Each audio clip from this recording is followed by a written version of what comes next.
নমস্কার সমস্ত দর্শক বন্ধুদেরকে অনেক স্বাগত। শুরু করছি এখনকার ড্রিম ডেস্টিনি।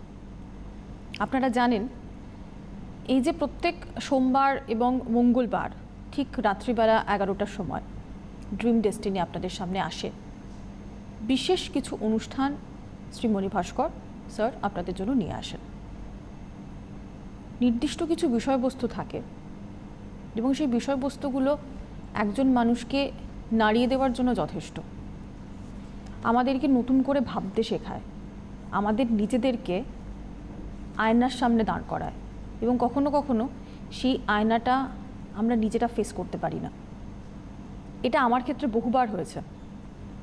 স্যার এমন বিষয় নিয়ে অনুষ্ঠান করেছেন, আমি যখন পুরোটা শুনেছি এবং তারপর যখন সেই পরিস্থিতিতে সেই সিচুয়েশনে নিজেকে দাঁড় করিয়েছি, আমি নিজেকে ফেস করতে পারিনি। মনে হয়েছে কখনো তো এভাবে ভেবেই দেখিনি। সত্যিই তো ঠিক এই জিনিসগুলোই তো ঘটে, এই জিনিসগুলো এইভাবে ঘটেছে বলেই তো তার প্রতিফলনটা এরকমভাবে দেখতে পাচ্ছি। এখানে তো কোনো অন্যথা নেই, কোনো ব্যত্যয় নেই। 13টা কসমিক ল নিয়ে স্যার কথা বলছিলেন। ঠিক এর আগে বলা শুরু করেছিলেন এবং অসাধারণ দুটো গল্পও বলেছিলেন। পরবর্তী কসমিক লগুলো নিয়ে আলোচনা হবে, আরও 11খানা নিয়ে আলোচনা বাকি আছে। এবং যেটা স্যার বলেছিলেন যে তিনি বিভিন্ন গ্রন্থ অধ্যয়ন করে এইটা স্থির সিদ্ধান্তে পৌঁছেছেন যে 13খানা কসমিক ল রয়েছে এবং এই কসমিক লগুলো কেন আমাদের উপরে কার্যকরী, কেন বা আমাদের উপর প্রভাবশালী কেন। কারণ এটা তো খুব সত্যি কথা।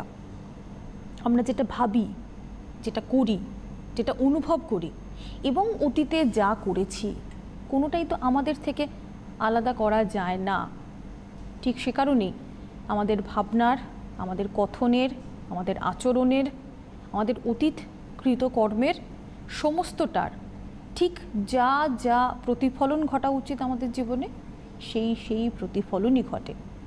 এবং সেগুলোকে যদি নির্দিষ্ট ব্যাখ্যায় নিয়ে আসতে হয় তাহলে রয়েছে এই কসমিক লগুলো। এর আগের দিন স্যার দ্য গ্রেট ল সেই সংক্রান্ত বলেছিলেন, তার নিজের একটা এক্সপিরিয়েন্স যে প্রায় 97-98 সাল নাগাদ তিনি একজনকে দেখেছিলেন, তার কাছে এসেছিলেন একজন ভদ্রমহিলা।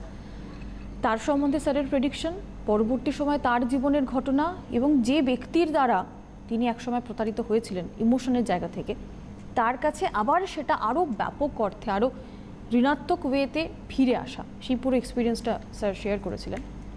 তারপর তিনি বলেছিলেন গণ্ডকীর কথা, যে গণ্ডকী নদী থেকে এখনও পর্যন্ত শালগ্রাম শিলা পাওয়া যায়। গণ্ডকী নদীর কথা স্যার বলেছিলেন, একটা অসাধারণ গল্প ছিল। তো এই দুটো ল অর্থাৎ দ্য গ্রেট ল এবং সেই ল যেটা বলছে আমরা সেইটাই অ্যাট্রাক্ট করি, আদতে আমরা যেটা we attract what we are, not what we want. আমরা যেটা চাইছি সেটা না, বেসিক্যালি আমরা নিজেরা যেটা আমার অস্তিত্ব, যেটা আমার বিশ্বাস, সেটাকেই অ্যাট্রাক্ট করি। এই দুটো নিয়ে আলোচনা হয়েছিল। বাকি আরও 11খানা ল, সেটা নিয়ে আলোচনা হবে। স্যার রয়েছেন আমাদের সঙ্গে, স্বাগত জানাবো শ্রী মণি ভাস্করকে। নমস্কার স্যার। নমস্কার, খুব সুন্দর বললেন। আরও তো 11টা ল আছে, আমি লগুলোকে আবার বলছি। 13খানা যে গ্রেট লস, তার মধ্যে প্রথমটাই হচ্ছে গ্রেট ল। সবকটাই গ্রেট, কিন্তু এর মধ্যে আমার মনে হয়েছে যথা বীজং তথা নিষ্পত্তি, ওটা সবচেয়ে গ্রেট ল। যা বীজ পুঁতবেন সেটা হবে। এবং জ্যোতিষশাস্ত্র তৈরি হয়েছে যাতে সেই বিপরীতমুখী ঘটনাগুলোকে অনেকাংশে 90% সরিয়ে দেওয়া, কখনো 80%, কখনো 50%, কখনো 10% সরিয়ে, according to the measure of your karmic account. ছকের মধ্যে কি দেখাচ্ছে, কার্মিক অ্যাকাউন্টে কী আছে, ব্যাংক ব্যালেন্স কত আছে, তার উপর ডিপেন্ড করছে আপনি কতখানি লোন পাবেন। মানে আমাদের কর্ম অ্যাকাউন্ট, একদম কর্মের অ্যাকাউন্ট একটা আছে, সেই অ্যাকাউন্টে আপনি কত টাকা লোন পাবেন তার উপর ডিপেন্ড। ধরুন আপনার ব্যাংকে আছে 1 লক্ষ টাকা, তাহলে আপনি খুব বেশি হলে 20,000 টাকা লোন পেতে পারেন। মানে এরম বলা হয় অধিকাংশ ক্ষেত্রেই তাদেরই লোন ব্যাংক দেয় যাদের বিশেষ লোনের দরকার নেই। আপনার ব্যাংকে 1 কোটি টাকা আছে, তো আপনাকে বারবার ব্যাংক থেকে ফোন করে বলবে যে আপনি 50 লাখ, 1 কোটি, 2 কোটি, 2.5 কোটি নিন। যার কাছে 1 টাকাও নেই তাকে ব্যাংক বলবে না, কারণ জানে ব্যাংকও ভুল কিছু করছে না। কারণ ব্যাংকে তো অনেকের টাকা নিয়ে তাকে বাড়াচ্ছে সুদ দিয়ে, তো ব্যাংক জানে সে ফেলিয়ার হতে পারে, তো প্রকৃতিও জানে আপনি ফেলিয়ার হতে পারেন। তো আপনার অ্যাকাউন্টে কী আছে, ওই অ্যাকাউন্টে কিছু ভর্তি করার দায়িত্ব হচ্ছে জ্যোতিষশাস্ত্রের, এবং জ্যোতিষশাস্ত্রের সঙ্গে জ্যোতি যুক্ত আছে। জ্যোতি মানে আলো, যেটা আরবিয়ান ভাষায় বলে নূর, আলো তৈরি হওয়া। তো আলো কী করে তৈরি হয় আপনারা জানেন যে দুটো জিনিসের ঘর্ষণ হলে তখন আলো তৈরি হয়। লোহার সঙ্গে লোহার যদি খুব মারাত্মক জোরালো ঘর্ষণ হয় আলো তৈরি হয়, জ্যোতি। বিশেষ কিছু কেমিক্যাল কারণেও সমুদ্রেও কিন্তু আগুন লাগে, তাকে বলে বারবানল বিশেষ বিশেষ ক্ষেত্রে। কিন্তু যাই হোক, দুটো জোরালো শক্ত ধারালো বা শক্ত জিনিসকে যদি ঘর্ষণ করা হয় সেখান থেকে রশ্মি বা আলো বেরোবে। প্রথম যেভাবে আগুনের আবিষ্কার হয়েছে একদম। তো ঈশ্বর একটা আলো, যদি আমাদের হৃদয়টা সেরকম লোহা ধরা যায়, ঈশ্বর যদি লোহা হয়, তো ঈশ্বরের সাথে ঈশ্বরের যখন ঘর্ষণ হয় তখন আলো তৈরি হয়। ভয়েস বক্স, টাং, মুখ কুকুরেরও আছে আমাদেরও আছে, ব্রেন কুকুরেরও আছে আমাদেরও আছে, বাট আমরা কথা বলতে পারি, বাট কুকুর কথা বলতে পারে না। কারণ সায়েন্টিস্টরা দেখেছেন কোথাও যেন ব্রেনের সাথে ভোকাল কর্ডের কোনো একটা যোগাযোগ নেই। এটা মানে প্রাকৃতিক নিয়ম, কোনো কারণ নেই। কারণ এই তৃতীয় চক্রটা, থ্রোট চক্র জাগ্রত নয়, জাগাতে হয়। তেমনি হৃদয়কে জাগাতে হয়। যখন হৃদয় জাগে তখন ওপরে ঈশ্বর জেগে ওঠেন। একজন বড় ঈশ্বর একজন ছোটর সাথে যখন ঘর্ষণ লাগে তখন আগুন তৈরি হয়। ওই আগুন দিয়ে কিন্তু গুড লাকটা আসে। এটাই জ্যোতিষশাস্ত্রের জ্যোতি, সেই নিয়ে আলোচনা। আগে লগুলো বলি এবং সেখান থেকে বেরোবেন কীভাবে জ্যোতি তৈরি করবেন, সেগুলোর জন্য তো আমার বিভিন্ন কোর্সগুলো আছে, এছাড়া রেমিডিয়াল মেজারমেন্ট আছে। আমার প্রত্যেক কটা রেমিডিয়াল মেজারমেন্টের মধ্যেই আলো তৈরির ব্যাপারটা আছে। কারণ ঈশ্বর যদি একটা প্রকাণ্ড শক্ত লোহা হয়, আপনিও ছোট্ট লোহা, যখন দুটো লোহার ঘর্ষণ আসবে, ঈশ্বরের সাথে ঈশ্বরের ঘর্ষণ, আলো। এটাই নিয়ম। লসগুলো কি? দ্য গ্রেট ল, আগের দিন বলেছিলাম, যথা বীজং তথা নিষ্পত্তি, এবং দ্বিতীয় বললেন the law of creation, you can attract what you are, not what you want. তুমি যেটা চাইছো সেটা পাবে এমন নয়, বাট তুমি যেটা সেটা কিন্তু পাবে, সেইটাই পাবে। বাট তুমি যদি নিজেকে পরিবর্তন করো, যেটা চাইছো সেটাও পাবে। তখন তো আমিই সেটা হয়ে গেছি, তখন সেটা তুমি হয়ে গেছো। নেক্সট হচ্ছে the law of choosing words, next হচ্ছে দ্য ল অফ গ্রোথ। আজকে ল অফ গ্রোথ নিয়ে বলবো। The law of responsibility, the law of steps. 14 তলা ছাদে উঠতে গেলে 1 তলা 2 তলা 3 তলা 4 তলা কষ্ট করে উঠতে হয়, পদক্ষেপ। এই স্টেপসগুলো দিয়েই আপনাকে এগোতে হবে। নেক্সট হচ্ছে দ্য ল অফ ফোকাস। যখন ল অফ ফোকাস নিয়ে আলোচনা করব তখন আমি বলবো you need to know how to defocus, কারণ without defocus you cannot focus. একটা জলের গ্লাসে জল ঢেলে যাচ্ছেন, জলটা পরিপূর্ণ হয়ে গেল, জলটা ফেলতে না পারলে নতুন জল ঢুকবে না। ভেতরে যদি এই মুন্ডুটি খোলা যায়, অসংখ্য লক্ষ লক্ষ শব্দ ধম ধম করে বেরোতে আরম্ভ করবে। অনেক কিছু অতীতের বোঝ নিয়ে আমরা চলেছি, আগের জন্মের বোঝও নিয়ে চলেছি, সেগুলোকে সরাতে হয়। তার জন্য আমাদের লেভেল 3 কোর্স আছে। If you want to know how to focus, you have to know how to defocus, how to make your imagination blur. You need to know, সেটা আমি শেখাই। কারণ without blur, without defocus you cannot focus. Next আসছে the law of giving and receiving. দেবেন এবং তারপরে আপনি পাবেন। উইদাউট দেওয়া আপনি কিছুই পাবেন না। The law of right here right now, এক্ষুনি আপনাকে করতে হবে। দেরি করে রাখলে হাত থেকে বেরিয়ে যাবে। সময় কিন্তু খুব তেজে গতিবেগে এগোচ্ছে, এক্ষুনি বেরিয়ে চলে যাবে, আপনার হাত থেকে ফসকে যাবে। যোগ্যতামূলক কিন্তু পেয়ে যাবে। ভগবান অধিকারীকে দেয়, ভগবান ভিখারিকে দেয় না। ভগবান অলওয়েজ অধিকারীকে দেয়। আপনাকে অধিকারী হওয়ার জন্য যোগ্য হতে হবে। কালকের কাজ আজকে, আজকের কাজ এখনই। দ্য ল অফ চেঞ্জ, পরিবর্তনশীল জীবন। যিনি আপনার কোনো গুরুজন ছিলেন, তিনি ছিলেন, এখন হয়তো নেই, বা কয়েকদিন পরে থাকবেন না, আপনিও থাকবেন না। এটাকে মেনে নিতে হবে। কাজের লোক চলে যাবে, স্টাফ চলে যাবে, সময় পরিবর্তন হবে, এই ঠান্ডাও চলে যাবে, আবার গরম আসবে, চলছে সার্কেল। এটাকে মেনে নিতে হবে, না মানলে আপনাকে জোর করে মানাবে universe. The law of first patience then reward, the law of think hard এবং at last the law of divine support, নির্ভয় স্মরণ। আমি বলবো আজকে দ্য ল অফ গ্রোথ।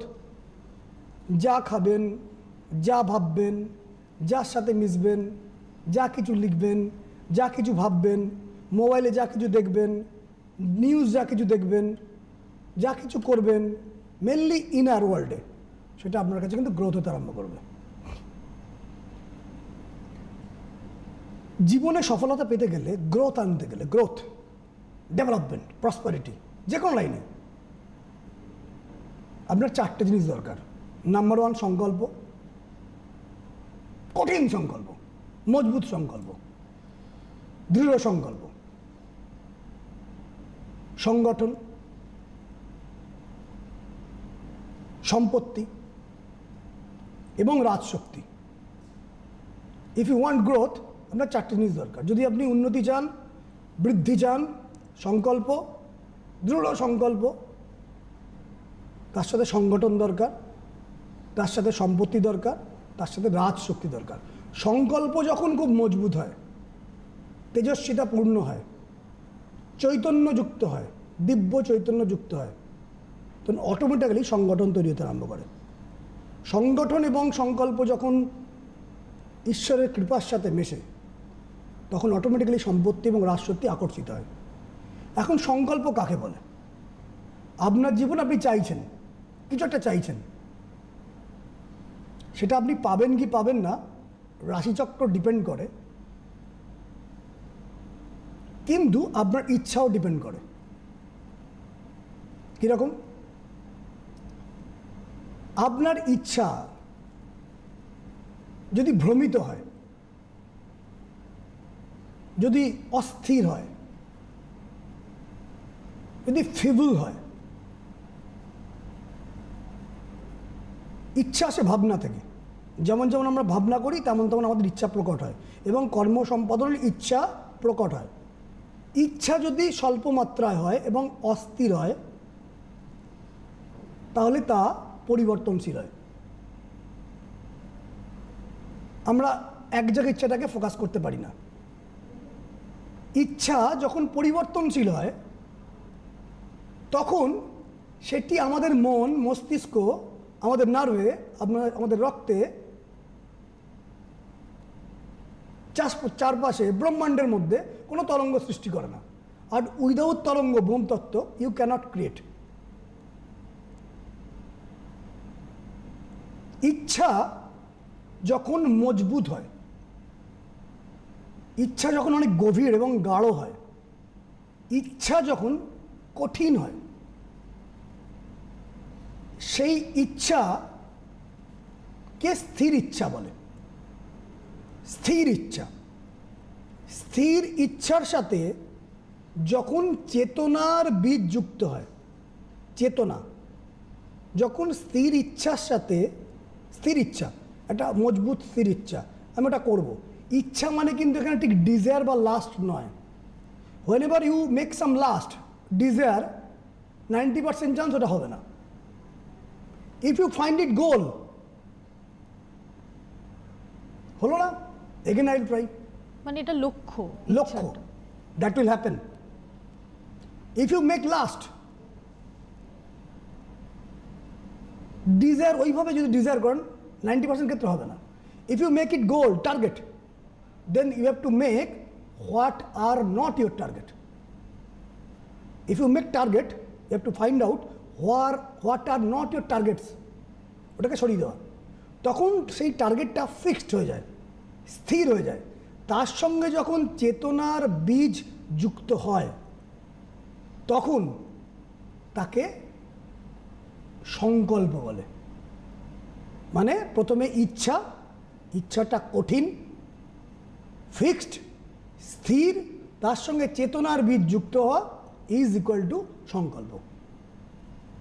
ওই জার্মিনেশনটা সংকল্প। সংকল্প, এবার এই সংকল্প যখন দিব্য চৈতন্য, চেতনা নয়, চৈতন্য সত্তার সঙ্গে যুক্ত হয়, আমাদের মধ্যেই চৈতন্য সত্তা আছে, সেই চৈতন্য সত্তার সাথে যখন সংকল্পর মিলন হয়,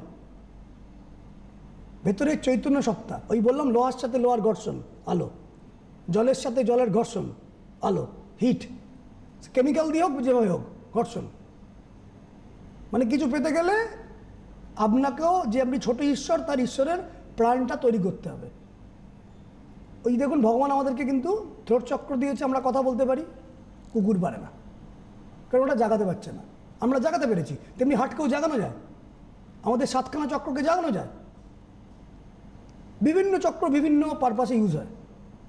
যখন সংকল্প প্রকাণ্ড, স্থির এবং কঠিন হয়, তাকে প্রকট সংকল্প বলে, প্রচ্ছন্ন নয়, প্রকট সংকল্প।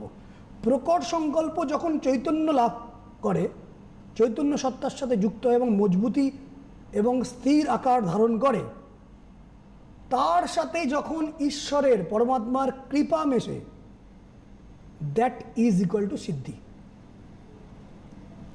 তাহলে কি হালকা হালকা ইচ্ছা নয়, স্বল্প স্বল্প ইচ্ছা নয়, পরিবর্তনশীল ইচ্ছা নয়, আজকে চিন্তা করলাম কালকে এক চিন্তা করলাম, স্থির, ওখানেই প্রকট, ওখানেই আটকে থাকা, কঠিন, ওখানেই গ্রোথ করা, ওখানেই growth, the law of growth বলছি, ওখানেই গ্রোথ। চেঞ্জ করলে তো গ্রোথটা চেঞ্জ হয়ে যাবে, ওখানেই ফোকাস করো, ওখানেই ফোকাস করা। এবং ফোকাস করার জন্য you need to know how to defocus, সেটা আমি পরের অনুষ্ঠানে হয়তো আলোচনা করবো। ক্রমাগত ওখানেই ফোকাস করলে প্রকট ইচ্ছা শক্তি তৈরি হয়, যেটা স্থির, চেঞ্জ হচ্ছে না, স্থির, ওটাই, নড়বো না, গোল, ওটাই গোল। যেটা আবার জ্যোতিষশাস্ত্র আপনাকে হেল্প করবে, কারণ জ্যোতিষশাস্ত্র আগে থেকে বুঝতে পারে কোথায় আপনি এগোতে পারবেন।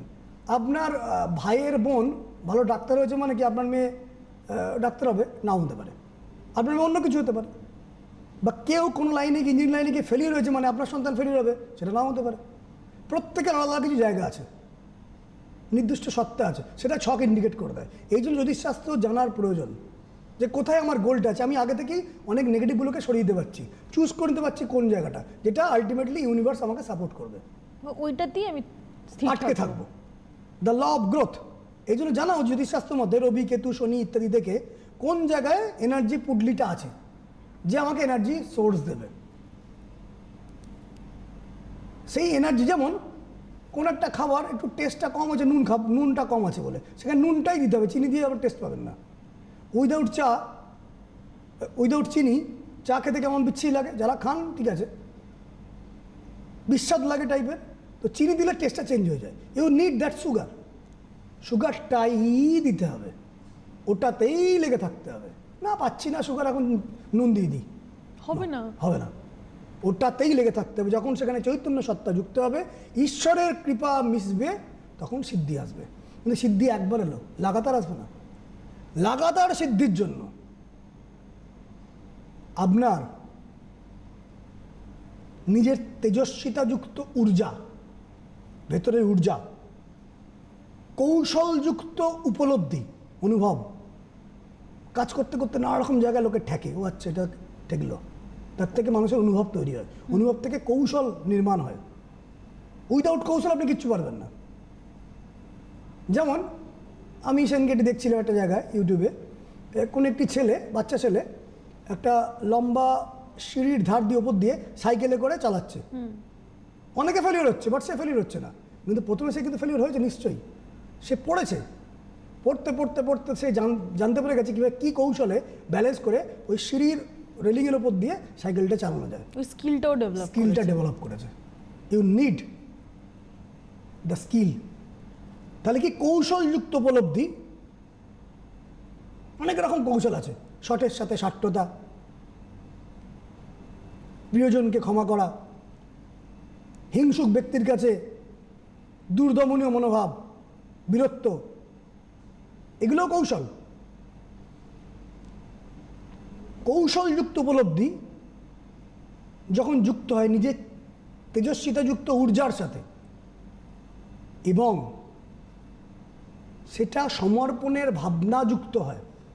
আমি বললাম লাগাতার সিদ্ধি হয় না, ঈশ্বর একবার কৃপা দিতে পারেন, কন্টিনিউয়াস কৃপা নাও দিতে পারেন, কন্টিনিউয়াস যদি সিদ্ধি পেতে চান, লাগাতার সিদ্ধি, তাহলে মজবুত সংকল্প, তার সাথে চেতনার বীজ, দিব্য চৈতন্য ভাব, স্থির প্রকট কঠিন মজবুত সংকল্প, নড়ব না, ডিজায়ার নয় গোল, টার্গেট মানে find out what are not your targets, ওদিকে পূর্ণাঙ্গ লক্ষ্য করা, নিজের তেজস্বিতা যুক্ত ঊর্জাকে কাজে লাগানো এবং সেই সংকল্প সঙ্গে চৈতন্য সত্তার ঈশ্বরের কৃপাকে মেশানো যে সংকল্প, তার সাথে জগতের কল্যাণের জন্য যখন আত্মাহুতি দেবেন যজ্ঞে, লাগাতার সাফল্য না হলে আসবে না। কিছু আহুতি আপনাকে দিতে হবে, যজ্ঞে আপনাকে আহুতি দিতে হবে। অগ্নি প্রজ্বলিত রয়েছে, নিজেকে ঘি হয়ে আহুতি দিতে হবে, দেন লাগাতার সাফল্য। এবং এই সাফল্যের সময় পেন এবং প্লেজার দুটোই আসবে, সেম পেনও আসবে প্লেজারও আসবে। পেন এবং প্লেজারকে দুটো স্থিতিকেই এনজয় করা, স্টেজে থাকা, অতীতের বোঝকে ভুলে যাওয়া, ওই একই দিকে পেনিট্রেট করা, it is called the law of growth. যখন আপনি এই গ্রোথ পেতে চান, এই হচ্ছে ফর্মুলা। 13খানা ফর্মুলার মধ্যে আর একটা ফর্মুলা যেটা বললাম, the law of growth. Krishna গীতায় বলছে, যখন শেষ অধ্যায় 18 নম্বর অধ্যায়ের 78 নম্বর শ্লোকে, একদম শেষ শ্লোক, কৃষ্ণ অর্জুনকে বলছেন, যার এই একই দিকে পেনিট্রেট করা, একই দিকে লক্ষ্য আছে, তার কাছে শ্রী, বিজয়, শ্রী মানে লক্ষ্মী, বিজয় মানে অজয় হয়ে থাকা, ভূমি, বৈভব, সম্মান, অর্থ এবং আকর্ষণীয় ক্ষমতা তার কাছে তৈরি হয়। কারণ যখনই প্রপার একটা দিকে গ্রোথ হয়, তখন মানুষ মস্তিষ্কের ওপর যে আবরণ থাকে, সে আবরণটাকে খুলে দেয়। গীতার 3 নম্বর অধ্যায়ের 39-40 নম্বর শ্লোক সম্ভবত, যেমন গীতাতে বলছে, যেমন দর্পণের ওপরে ময়লা আবৃত থাকে, আমাদের মস্তিষ্ক ঢাকনাটা বন্ধ থাকে, ওটাকে খুলে দিতে হয়। তখন ওই একই দিকে আমরা পেনিট্রেট করি, একই দিকে চৈতন্য সত্তা, দিব্য সত্তা যুক্ত হয়, তখনই সাকসেস আসে। কিন্তু অনেকেই প্রপার কনসেন্ট্রেশন, চৈতন্য সত্তা সংকল্প করার চেষ্টা করেও ডেভিয়েট করছে। কারণ দুটো, নয় তার চার্ট পারমিট করছে না, নয় তার কার্ভিং অ্যাকাউন্ট 0 আছে, মোবাইলে চার্জ নেই, হ্যালো ফোন বন্ধ, ফোনে বারবার টিপছেন, পুশ করে জ্বললো, হ্যালো ফোন বন্ধ, চার্জ নেই। You need the charge. জ্যোতিষশাস্ত্রে বিভিন্ন গ্রহগুলো বিভিন্ন রকম চার্জের ব্যাপার রেখেছে। রবির চার্জ একটা, মঙ্গলের চার্জ একটা। ঈশ্বর, পরমেশ্বর, পরমাত্মা বিভিন্ন গ্রহের মাধ্যমে তাকে বুঝিয়ে দেয়, তোমার এই চার্জটা আমি কম করে দিচ্ছি, তার জন্য এই ঘটনাগুলো ঘটবে। রবির অসুবিধা, সম্মান চলে যাবে। বুধের অসুবিধা, অস্থিরতা আসবে। চন্দ্রের অসুবিধে, মন খারাপ হবে, ডিপ্রেশন আসবে। শুক্র অসুবিধে, বিবাহ জীবনে প্রবলেম তৈরি করবে, লাক্সারি অসুবিধা হবে। বৃহস্পতির চার্জ কম, এডুকেশন প্রপার করতে পারবেন না, উইজডম আসবে না, নলেজ আসবে না, আপনার কমিটমেন্ট আপনি কিছুতেই রাখতে পারবেন না, সামাও বাজে চক্রে জড়িয়ে পড়বেন, ফ্রডের মধ্যে জড়িয়ে পড়বেন। শনির নেই চার্জ, কন্টিনিউটি থাকবে না, পেশেন্স, পার্সিভারেন্স নেই, স্ট্রেংথই পাবেন না মনের মধ্যে, শারীরিক স্ট্রেংথ পাবেন না। তখন you need that strength to make your ইচ্ছা, টুয়ার্ডস দ্য দৃঢ় ইচ্ছা, and make your dhrida ichcha towards the sankalpa. That sankalpa, when connected with chaitanya satta, will create dhrida sankalpa. Dhrida sankalpa will attract sangathon, and both the sangathon and sankalpa will attract sampotti and raj shakti is equal to siddhi. আজকে তো সময় শেষ sir, বাকি অনেকগুলো এখনো রয়ে গেল, সেগুলো নিয়ে আলোচনা নিশ্চয়ই হবে। মুশকিল হচ্ছে স্যার যেখানে ছাড়েন সেখান থেকে পরে একটুখানি এগিয়ে নিয়ে যাওয়াটা খুব কঠিন হয়ে যায়, কারণ ওখানে আমরা নিজেরাও আটকে যাই। আগামীকাল রাত্রিবেলা 11টার সময় পরবর্তী পর্বে আপনাদের সঙ্গে দেখা হচ্ছে। ধন্যবাদ স্যার। নমস্কার।